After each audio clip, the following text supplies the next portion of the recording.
Dallas Cowboys, well, they blow a game at Carolina, and they got a big one this week at Jerry World against the Washington Commanders. This is The Blitz on 94.1 San Antonio Sports Star. I'm Joe Reinagle.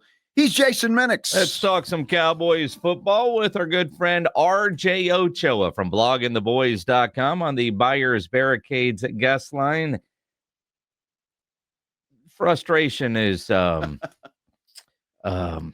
see, RJ, I got a theory that I think was cemented in the game Sunday. Jerry doesn't give a damn about the defense at all. It's all about Dak Prescott scoring north of 30 points a game. If they can get a stop, they're going to win the game. That's what it is. He doesn't care about the defense at all. I like the theory. I like that we pronounce cement, but I would go one step farther and say that I also don't think he cares about winning. I think he cares about, Dak, keep putting all these highlights, keep creating B-roll to be on every single NFL discussion. As long as we're scoring a lot of points and we're in these back and forth type of games, as long as it's exciting, that's what matters the most around here. If we win, cool. If the defense gets a stop, awesome. But, the most important thing is, provide a thrill. Well, I don't know, RJ. I heard Jerry yesterday saying that Cowboys are right there. We're right in this thing. We're right in the mix. And technically, if you look at the standings, he's not wrong. They're right there. They've still got a shot. Yeah. I suppose that every single guy in America has a shot with Sidney Sweeney, right? Like, technically speaking, looking at the standings type stuff.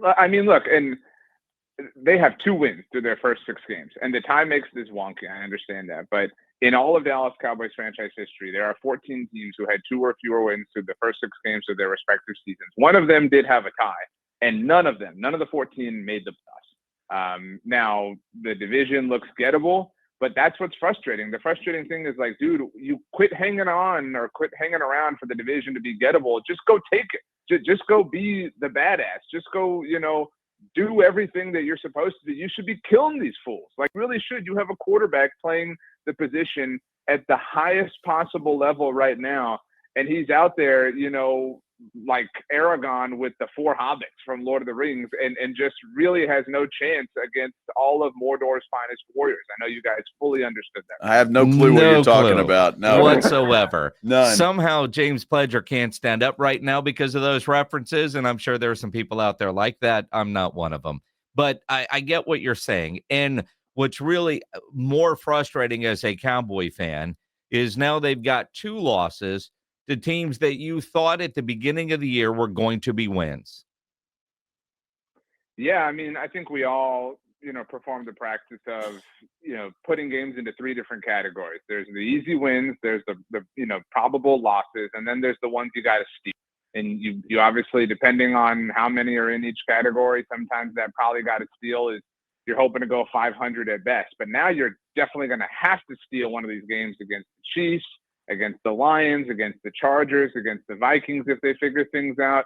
You're going to have to stand tall against the Eagles the second time around. You might have to sweep this Washington team starting with this Sunday and then again on Christmas. And so, it's not just that they're moribund teams. If you had looked at the quarterbacks on the list, obviously, of the Cowboys schedule, and you had said, who were the worst ones on this list back when we saw the whole thing, Caleb Williams and Bryce Young would have been at the very top.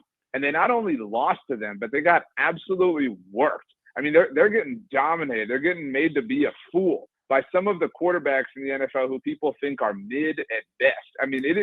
To call it embarrassing is not a strong enough word. This is an indictment against professional football. Where do you go from that? An indictment against professional football.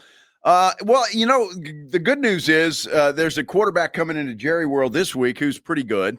So look, this is another game I think the Cowboys would like to jump up and steal, and one you can put in that category that you were talking about. But again, I don't know how they fix the defense. Honestly, it is that bad. You've got guys that are making some money on that defense that aren't playing well, that don't know what the hell they're doing. I don't know if that's Matt Eberflus, and I kind of think a large majority of that is him. And we keep hearing from Schottenheimer on Monday, again today, Jerry yesterday, that changes are coming, and and we're gonna make changes. We're gonna play man. We're gonna do this. We're gonna do that. Is any of that gonna help? I don't think so. I think that you put it well, Joe, in that, look, the significant majority of this falls on Matt Eberflus. Obviously, a lot of blame falls on the front office for not stocking the cupboard properly, particularly to survive the loss of trading away Micah Parsons. But, I mean, some blame has to fall on the players, right? Like you even mentioned, some of them are getting paid some decent coin. You got one dude who the front office has been hyping up as being deserving of some fresh coin in Sam Williams, who's out here, sarcastically quoting tweets that are properly and correctly calling out his level of play against Carolina.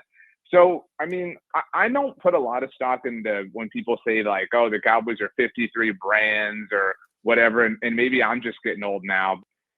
Right now, they have a group of players who don't seem to care much about this. They're just kind of focused on what they're doing, how life is going. And if they get a stop, if Russell Wilson throws up a horrible pass that Donovan Wilson can intercept, that's great. But I mean, think about like Rico Dowdle, who we all like and we all respect, but none of us would put among the best running backs in the NFL.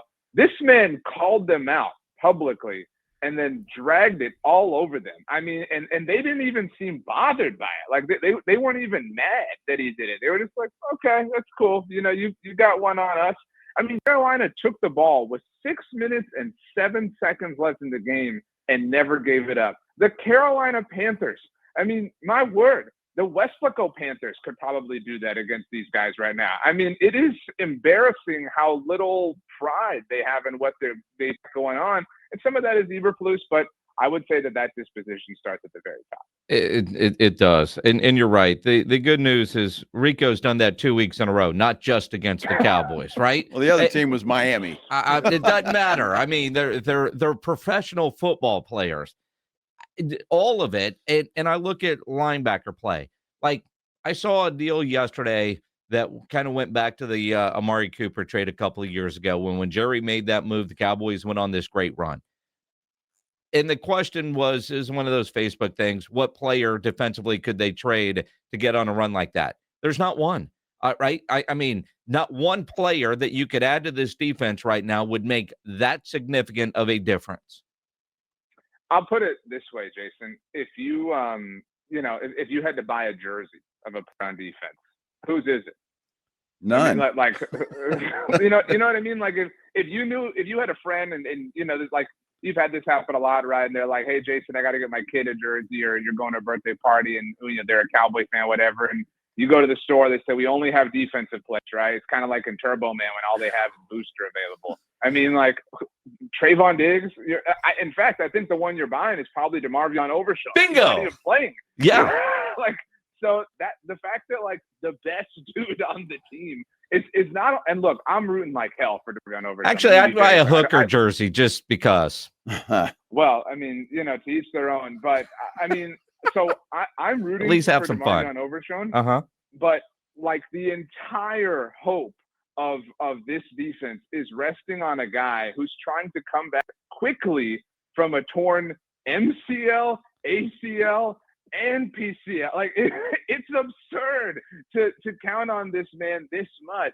I mean, it's embarrassing because some of these players have played well in the past. And I don't know, maybe we'll get like some 6,000 Mina Kimes expose in the offseason about how they all quit after the Micah trade, how they all realize and recognize that this season was going nowhere. But I mean, it's a damn shame because the offense is trying like hell and fighting like hell and just kind of doing so with one arm time behind their back.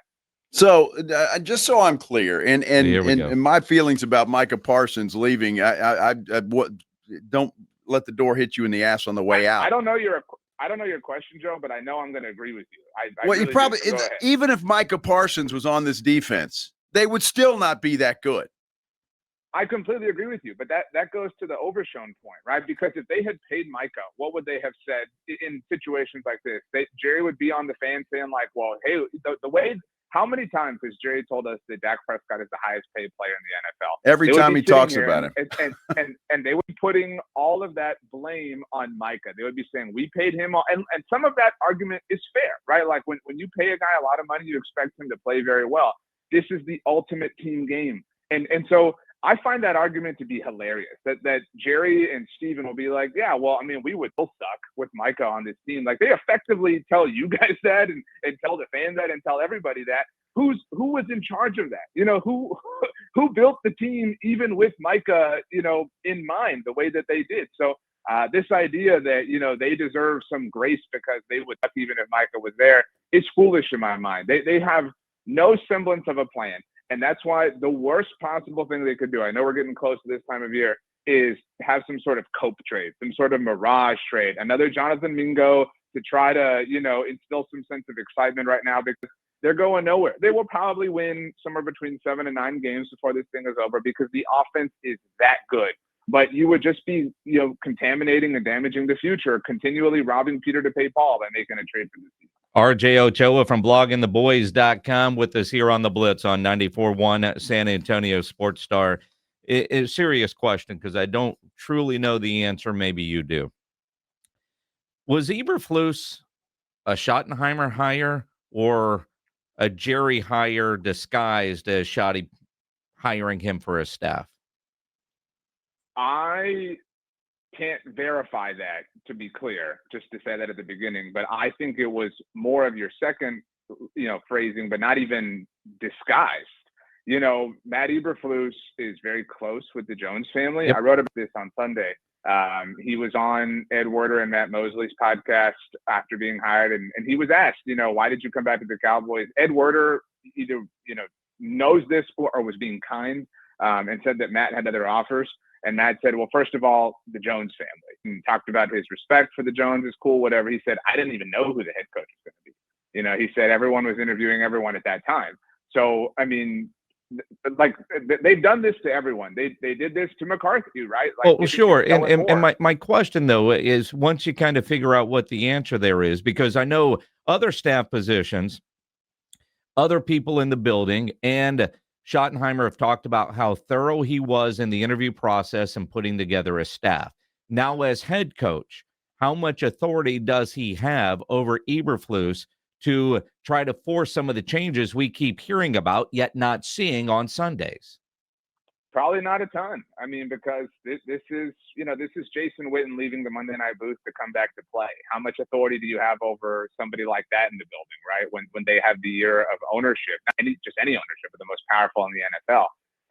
And so in a vacuum, it makes sense, right? In a vacuum, particularly because Brian is the offensive play caller, it makes sense to say this guy's been a head coach. He knows how to lead a group.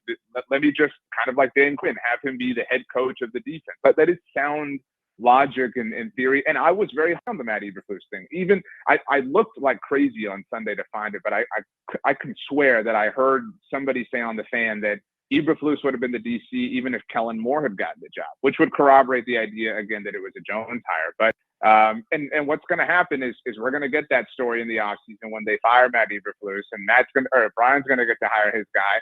And that guy's going to come in and save the defense. And by then, the offense won't be awesome anymore. And they'll be blaming Brian and the offense. And the defense will be carrying them the way Dan Quinn was. I mean, it's just, I mean, it's the weirdest addiction in the world that these dudes have relative to drama.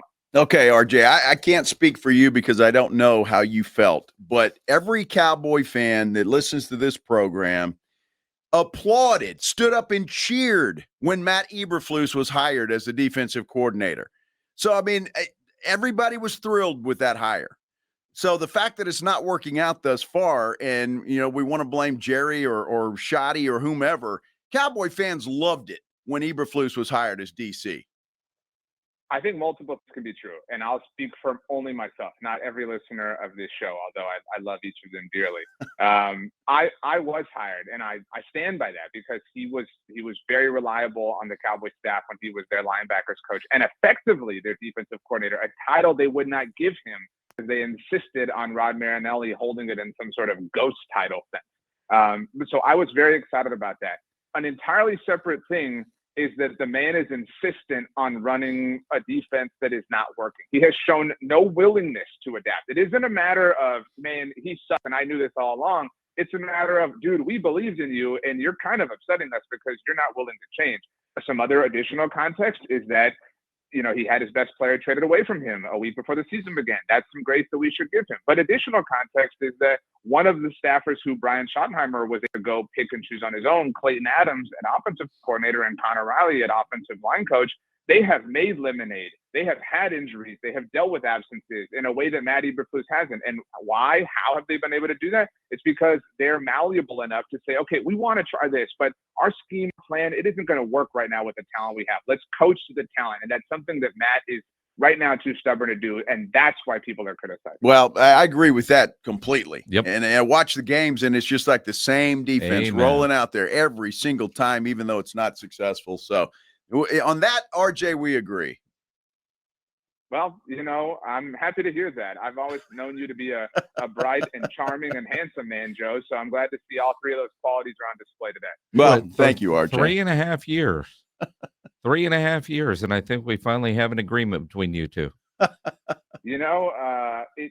took Matt Eberflus to unite us. You know what I mean? You think about all the things that Matt did, and that's the thing. Like, to Joe's point, we shouldn't just like pick something that we weren't mad at and now we're mad about it. That is dumb and that is silly, and that's why it's something I'm mad about today. I know we're out of time, but they didn't extend George Pickens. I was against that trade from the very beginning. I told y'all. But the moment they made the trade, I said, fine, I wouldn't have done this, but extend him now. It's ridiculous to go into this whole thing with him in a contract year. Imagine if they had. I mean, obviously we couldn't have foreseen this and he missing time and all this stuff. But imagine if they had. Now they're set up for the same crap that has hung over them for the last half decade. I don't think it's Pickens, though. I mean, it's Pickens. Pickens, why would he wants CD Lamb money? Okay, Joe, see, like that is going to ruin the day for us because I see the take from people. We should have stopped. Go ahead, RJ. When people are like, oh, well, George has said he wants to wait and blah, blah. You guys are so gullible and so naive. You really think that if the Cowboys had approached George Pickens the moment they acquired him with a fair market deal, and it is higher than CD, to your point, Jason, that's the way the world works. I'm sorry about that. If you want a lot of talented players on your team, that's what it's going to cost. Do we really think that George would have been, nah, I don't need $36 million per year. I'll wait. I mean, we don't know that answer. I will admit, but the likelihood of him saying no is incredibly low in my mind. Well, the $36 million, yeah, but is Jerry not going to offer him $36 million? That's the way this goes, man. I'm just saying. But it will be more than that now because they waited. It will be more than that because they waited and because the unfortunate twist of circumstance allowed for him to put together the season he's putting together. So now what was already going to be a very difficult number to make peace with in 36 could be 37, could be 38. It could be 40 if they let somebody else get to the apple before they do, which is par for the course for them. So, I mean, if this season does anything besides waste a brilliant year from Dak Prescott, I hope it teaches them these types of lessons, but it won't. They'll tag him, they'll call it a placeholder, and they'll drag this out, and, I'll get more gray hairs by the time 2026 rolls around. Well, I hope you enjoy George Pickens in a New England Patriots jersey because that's where he's going to be next year. Wow. I'm cool with that. I got no beef with it. I'm just saying. I think it's more up to Pickens. Yeah, he wants number one wide receiver money. Picks you'll get, and he's not gonna take less than CD. And I don't think Jerry's going to offer him more than that. Then why draft anyone, Joe? Why sign anyone? I mean, why? I'm talking about George Pickens. He's playing for a contract, and he wants a big contract. He doesn't want to be second fiddle to CD Lamb. He's a number one guy in his mind. Someday Tyler Booker is going to want more than Tyler Smith if he's good. Well, I mean, what are you going to do? Say, all right, we reached our limit a long time ago. You're missing the whole point. My point is George Pickens wants to be a number one guy somewhere and then why did you trade for him? Well, I don't know. You could ask Jerry that because he thought that was the piece. I guess I don't know, but I think George Pickens is going to want CD Lamb north of that, and Jerry's not going to pay that, nor should he. Poor victim, Jerry Jones, according to Joe Reinigle. That's nothing to do with Jerry being a victim. It's just you're not going to pay him more than CD Lamb. RJ Ochoa, we're out of time, my friend. Bloggingtheboys.com. Read them there. Watch them there. Follow him on Twitter at RJ Ochoa.